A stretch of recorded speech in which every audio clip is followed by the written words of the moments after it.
Nih bang,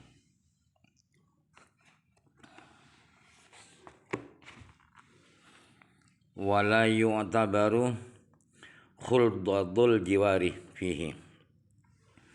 Di dalam masalah zakat tanaman ya, biji-bijian itu tidak disyaratkan harus percampuran persendingan. Jadi percampuran syuyuk itu juga diwajibkan zakat. Walaupun yang khuldah jiwar ini ada khilaf ulama, ada yang mewajibkan zakat, ada yang tidak. Wala yakmalu nisabun khintati bisyairi. Wa yakmalu nisabu syairi bisalti fa innahu naw'un minhu. Satu nisab gandum tidak wajib disempurnakan dengan jelai, dengan biji jelai. Artinya hintoh setengah nisab, syair setengah nisab. Kalau dicampur jadi satu nisab itu tidak wajib, karena lain jenis, keduanya lain jenis. Tetapi syair harus disempurnakan dengan salti. Salti itu jenis jelai juga, makanya harus dicampur. Kalau syairnya tidak sampai nisab, kemudian bisa satu nisab kalau dicampur dengan selai salti bisa satu nisab, maka harus dikumpulkan sehingga wajib zakat. Hadzal qadrul wajibu in kana yusqa bi sayhin agonatin fa in kana yusqa bi nadhin aw daliyatin fajibu nisful usyur. Kadar kewajiban yang harus dikeluarkan apabila pertanian biji-biji pertanian itu disirami dengan sungai atau dengan irigasi, pengairan irigasi itu kan gratis, maka harus 1/10 atau 10%. Tetapi apabila disirami dengan diambilkan air atau dengan kincir air sehingga harus biaya, maka yang wajib harus separuhnya 10%, separuhnya 10%, atau di sini separuhnya 1/10. Fa ini jamaah fal aghlabu yu'tabaru. Apabila kumpul itu campur, ada yang gratis pakai hujan, kemudian ada beberapa bulan pakai disirami, diambilkan dari sumur misalnya. Maka yang lebih banyak yang mana? Yang air hujan apakah air ngangsuh dari sumur? Nah, maka yang lebih banyak itulah yang jadi ukuran tadi. Yang lebih banyak pakai timba ke sumur, maka berarti nisful usyur. Kalau yang lebih banyak itu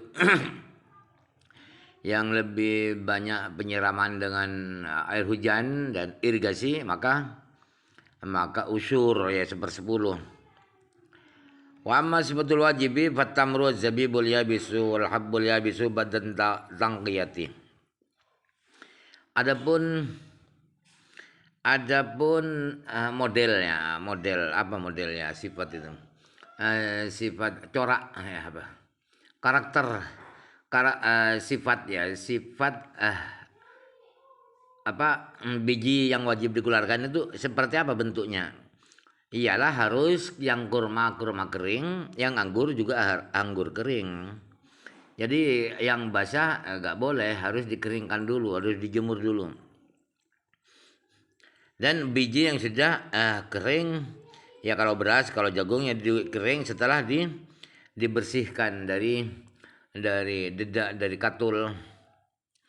Wala yukhadzu inabun wala wala rudabun illa idza halat bil asjari afatun wa kanatil maslahatu fi qad'iha qabla tamamil idraki. Tidak boleh anggur diambil zakatnya, kurma juga tidak, kurma masih basah tidak boleh diambil zakatnya, kecuali kalau pohon kurma, pohon anggurnya itu terserang penyakit, penyakit ulat misalnya. Sedangkan yang lebih maslahat ialah harus dipetik mumpung tidak parah, sebelum kurma atau anggur itu benar-benar sempurna matang. Itu katakan matang. Jadi walaupun belum matang ya harus dipetik. Wa yakhadzur dabu fa yukalu tis'atun lil malik wa wahidun lil faqiri. Kemudian yang basah itu dipetik, kemudian ditakar. Yang 10 itu miliknya malik, pemilik kebun, pemilik pertanian itu. Yang satu adalah punyaan orang fakir, sebab satu itu adalah 1/10. Wala yasihu min hadzal qismati. Wala yamna'u min hadzal qismati qauluna innal qismata bai'un wala yurakhasu bimithli hadza lil hajati. Lalu pembagian seperti ini, yang pemiliknya dapat 9, yang orang fakir miskinnya dapat 1, itu tidak menjadi kendala, tidak dihalang-halangi, tidak dipermasalahkan oleh pendapat kita mazhab Syafi'i, bahwa pembagian itu adalah jual beli. Masuk jual beli. Misalnya A dan dan B punya tanah. Tanahnya yang B yang sebelah mana tidak jelas. A juga yang penting separuh-separuh. Kemudian dibagi, mendatangkan tukang taksir. Nah, setelah dibagi pembagian itu bukan adalah jual beli. Sedangkan jual beli barang ribawi tidak boleh. Harus mislan bimislin. Ini 1 lawan 9. Itu ribawi. Tidak apa-apa itu. Walaupun itu ribawi, kemudian pembagian dikatakan jual beli itu tidak jadi halangan, tidak menjadikan haram ya, maksudnya la yamna itu. Kenapa? Karena itu diringankan secara hukum, artinya dimakfu, karena memang butuh harus dipraktekkan seperti itu. Awaqatul wujubi ayyabdu salahu ma'asimari wa yashtaddal habbu wa waqdul ada'i ba'dal jafafi. Waktu kewajiban, wajib pengeluaran zakat ya kapan? Ialah ketika sudah tampak layak. Artinya matang. Buah-buahnya sudah matang. Kalau biji-bijian, kalau jagung, beras, kedelai misalnya, ialah kalau sudah mengeras, bijinya mengeras. Kemudian waktu wajib membayar zakat ialah setelah kering. Kalau sudah dikeringkan yang kurma dan anggur. An-nau'u tsalitsu zakatun naqdaini. Macam ketiga adalah zakat emas perak. Fa idza tammal haulu ala wazni 200 dirhamin bi wazni Makkah naqratan khalisatan fa fiha 5 darahima wa warubul usyur. Apabila sudah sempurna 1 tahun di dirham yang jumlahnya 200 dirham dengan timbangan Makkah kuno dulu, dengan dirham murni, tidak ada campuran logam-logam yang lain, maka kewajibannya adalah 5 dirham.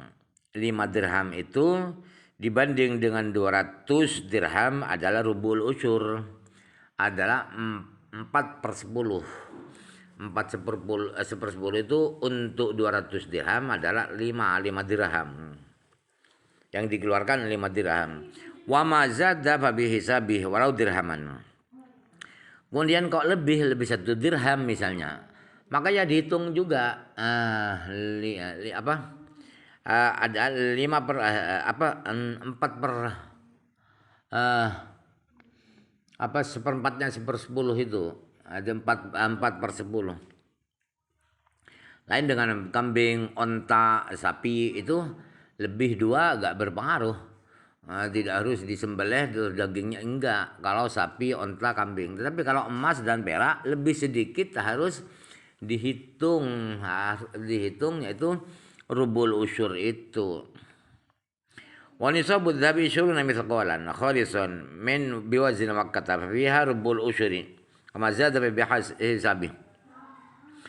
Kemudian nisab emas itu adalah 20 mithqal murni dengan pakai timbangan mithqal Makkah.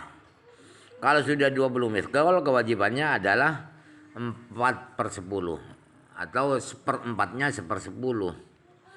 Kemudian kok lebih walaupun sedikit, maka dihitung berapa yang sedikit itu 4/10-nya.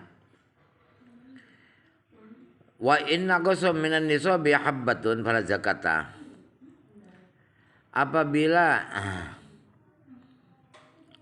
ada biji kurang satu biji gak sampai 1 nisab, maka tidak wajib zakat. Wa tajibu alaman ma'hu darahimu maghsyushatun idza kana fi hadzal miqdaru min al-aqrah al-khaisah.